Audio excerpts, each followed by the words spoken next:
Hey, Editor Emerald here. I just realized I should probably tell you this. Little warning, in the intro, there's some flashing lights near the end of the intro. I'll make sure to timestamp them in the description.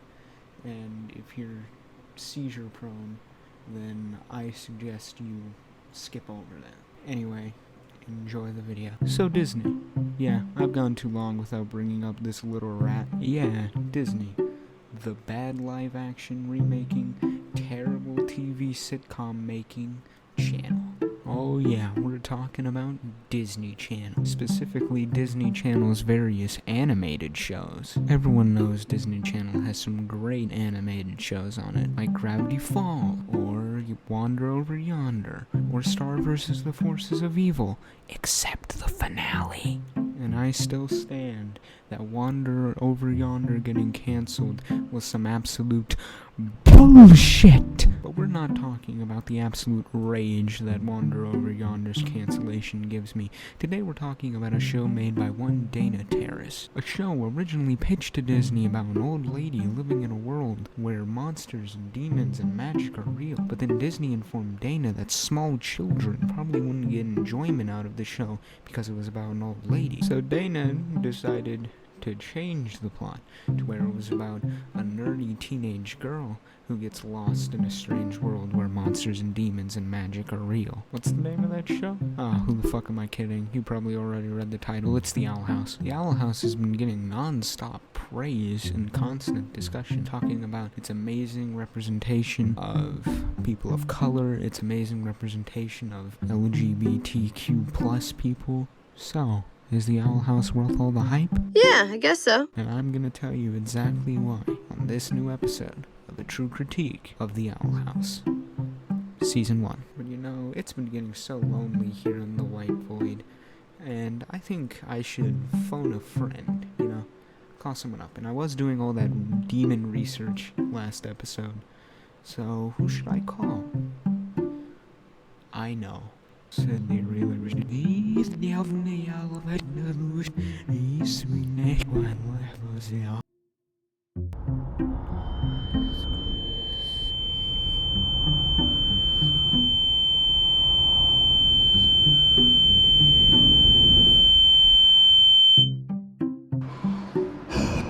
Summon the invited devil, crusher of skulls, eater of hearts, the destroyer of worlds. Hey, invited. Oh, hey, Emerald. Why'd you summon me? Well, I was about to talk about the Owl House, and since you're a demon, and the show takes place in the demon realm, I thought you might be interested. What do you think? Just 'cause it's the demon realm and I'm a demon, I'd automatically be a fucking expert? I'm just fucking with you, dumbass. Sure. I'll talk about Hootie and Jeff Bezos with you. Alright, so, you do that while I just wait in the other room. Good luck. Wait, fuck. God damn it.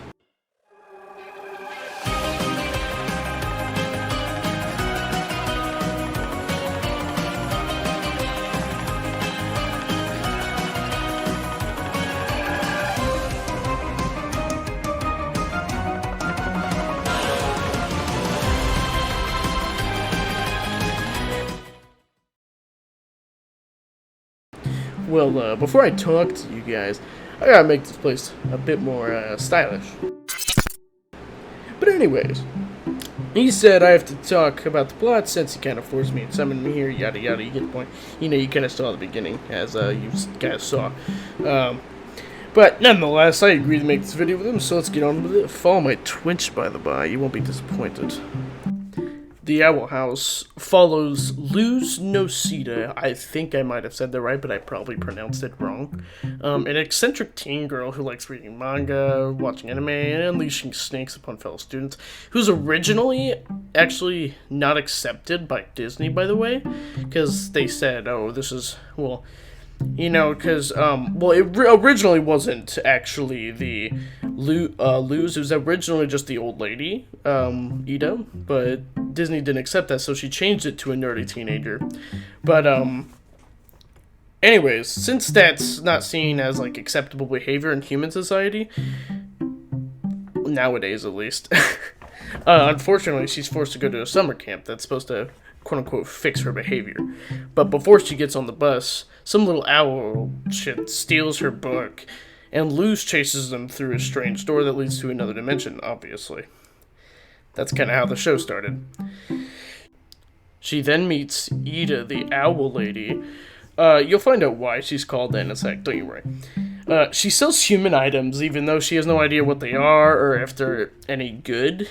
She's just a businesswoman. She also takes Luz to the owl house. Hey, that's the name of the show. Where she meets the king of demons. Yeah, he's like the size of an infant with a high-pitched voice.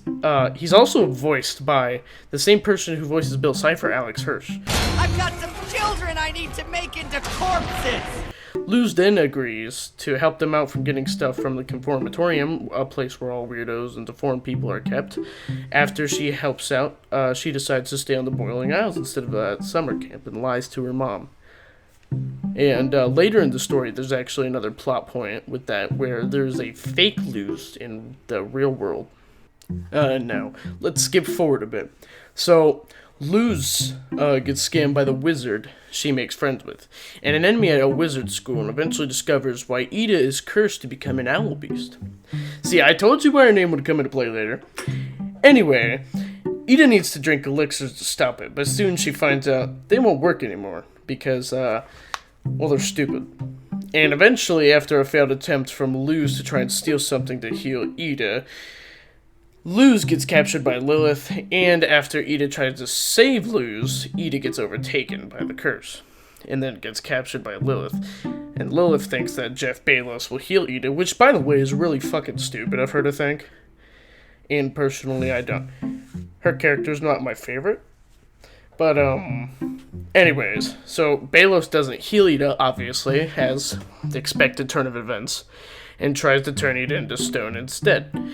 Luz eventually breaks into the Emperor's castle, teams up with Lilith, fights Jeff Bezos and Amazon, and the portal to the human realm gets destroyed, which is not very good.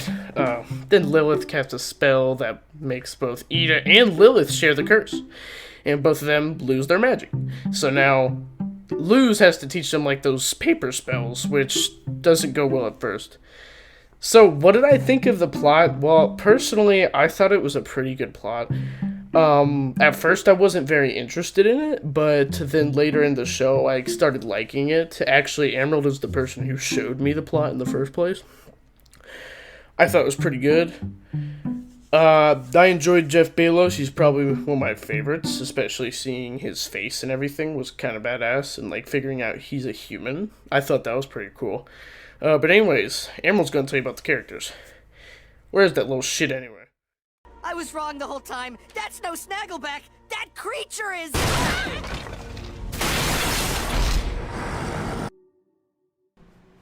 Alright, Invited said he was done, and... Why the fuck is there a pentagram on my wall? I'm too lazy to remove it, so we're just gonna move right along into the characters. So first we're starting with Luz, and despite what people who don't like the show will tell you, she isn't just your standard over-energetic protagonist. She may seem like that from when you first see her, but trust me, she's a lot more in-depth than that. She is very energetic, but typically not to the point where it gets annoying. She's also kind of bad at thinking things through sometimes. She's also very kind. She's a little bit of a nerd and a little bit of an airhead sometimes. But overall, I liked Luz's character and her character arc of maturing. Now on to Ida Clawthorne, Luz's witch mentor. A lot of people who may have only seen clips from the show may write her off as just female Grunkle Stan, and that is kinda true. They did canonically date, but I will say she's a lot less silly than Grunkle Stan, and I think writing her off as just female Grunkle Stan because they share a lot of similarities is kinda an oversimplification. Sure, she has a lot of Grunkle Stan's character traits, but she also stands out. She's not quite as silly She's more responsible and kind. She clearly cares about King and Luz. Also, Ida's curse kinda adds in this allegory for a relative being diagnosed with a mental illness. So now, let's move on to King, who's this little Cubone looking guy. In the first season, we don't really learn much about King. We learn that he's a bit of a, he's a bit lazy, and he can also be really hyper at times. We also learn that he likes talking a lot about violence, which is weird, but it's also normal, I guess, because he's a demon, and demons like violence, so even though he's a kid demon, he's still a demon. Can you tell I didn't have much to say on Season 1 King? When we make the Season 2 video, I'll have more to say on him. Now on to Lilith Clawthorn, Ida's sister, and the one who cursed her. Lilith and Ida are very different. Ida is messy, and she doesn't really care about being polite. Well, Lilith is the exact opposite. Lilith is very proper and clean, with clean hair that's dyed, probably. But she also very clearly regrets cursing Ida and is trying desperately to get her to join the Emperor's Coven because she believes that the Emperor will heal Ida of her curse. Alright, now I've gotten the two Clawthorn sisters and the Owl House trio. So now we can move on to Luz's friends. Owl House trio? Oh no. Oh no! How could I have forgotten Hooty, the guardian owl of Kahoot? How could I have forgotten him? Okay, to be honest, there isn't that much to say on Hooty. He definitely doesn't have any particular developments in Season 1. But I just thought he was worth a mention because people would probably put my head on a spike if I didn't. Alright, now we can move on to Luz's friends. First, let's start with Willow. Willow is shown to be very powerful with plant magic, and also be a bit more of a bookworm. You know, a book nerd. Willow's development follows her friendship with Amity, and pretty much trying to, you know, make things up between Amity and Willow. We'll get to Amity in a minute, just you wait. But first we gotta talk about Augustus. Augustus is a very smart kid. So smart that I'm pretty sure he got moved up some grades. I think they say that in the show.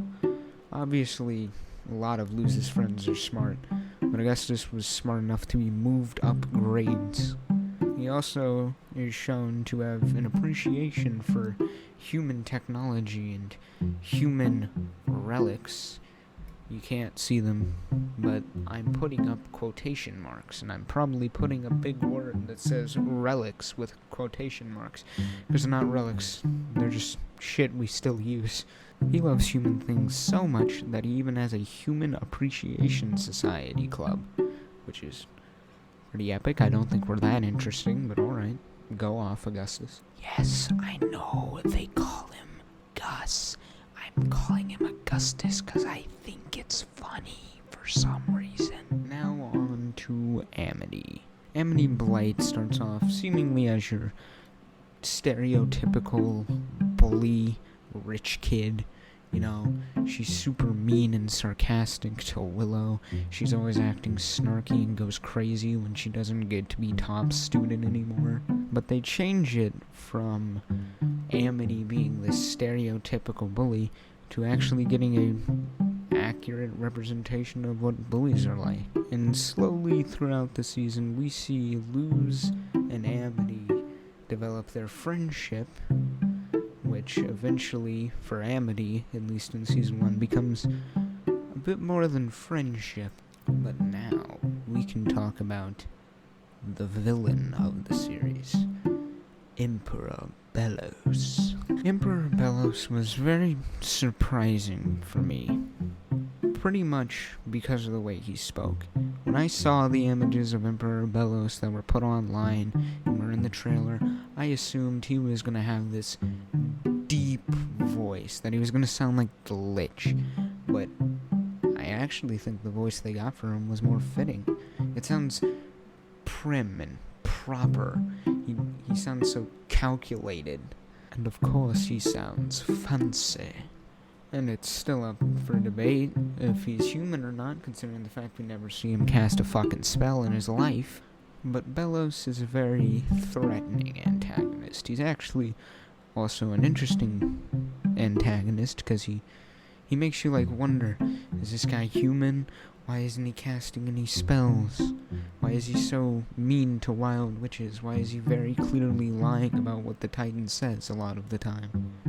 But overall, what did I think of the characters? I thought they were pretty good. There were no characters that I downright hated. I enjoyed all of them, albeit I didn't bring up all of the characters who have significance. I did enjoy them.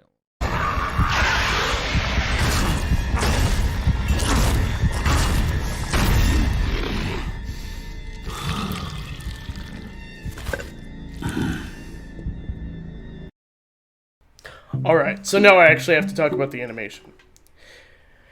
So, it's a good thing. I actually really like the animation. I think it's very well thought out, I really like the style. I like especially the high amount of detail in the fight scenes. They're awesome. They remind me of something like Dragon Ball Z or around that lines. I don't know why. I'm an anime watcher, so it reminds me of that. But I really love the fucking fight scenes. And there's so many episodes where the animation just pops off. Now it did become a complaint among fucking stupid people that the random smooth animation made it inconsistent, distracting everyone from everything else. Which is really stupid in my opinion, because I think that's really cool of them. Because obviously it's hard to keep a consistent, smooth animation. I've dabbled in animation a little bit, so yeah, it can be very difficult to keep a actual smooth animation. I think it's actually pretty decent. I love the animation of that show. I love the fight scenes, how they'll come on from the right of the screen all the way to the left and fucking zoom. It reminds me exactly of a Dragon Ball Z fight. I think it's pretty cool. Now I'm gonna violently drag Emerald back here so we can do the conclusion. She is still in her cursed form.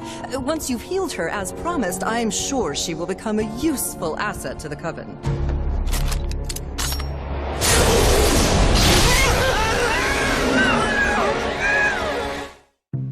So Invited brought me back here for the conclusion. So what do you think of the Owl House overall? I think it was pretty great. I also think you should follow me on Twitch and Twitter, which is also just as great as the Owl House. Not really, but it's still good. Well, I guess that makes sense. Anyway, I agree with you. It's pretty great, and I recommend it to you all. Yeah, I'd recommend it to you too. Now, I've got to get back to hell before my friends play my copy of Doom and have nightmares about Doomslayer again. See ya.